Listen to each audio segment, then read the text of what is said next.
শালার ফাও খাইলে যাও কি গন্ধ রে, কি করুম রে ভাই, ভাত লাগবে না। আরে কি কাঁচা মোজা খাইতেছে, পেটে যা কামড় দিছি রে, যাই জঙ্গলে যা কামড়া খাই রে। আর জীবনও ফাও খামু না, আর জীবনও ভাই ফিরি খামু না ভাই। আগে আইডিয়া লই রে, এমন আগে ধরছে কি গন্ধ রে,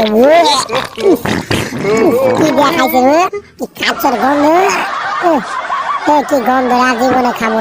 ইরে গুয়ের গন্ধ বাড়িতেছে, গন্ধ দেবে কোন শালা এরা কামনা কথা রে, আসলে বসে গুয়া রে, এই শালা বদ মাই সাথী এবে বয় হাঁটতো, শালা বদ বদ শালা কাম করতে শালা শালা শালা তো এত বড় শালা, তোর উষ্টা দিয়ে তোর বুক ফাড়ালাম, তুই আমার গায়ে হাত দিস, তুই জানো জানি কেন? আমি জঙ্গল আগুন তোর সঙ্গে তুই দিকে, এই শালার বলে দিকে তোর আগে একটা ধুই দে, তোর একটা পাত খাওয়া দেবো।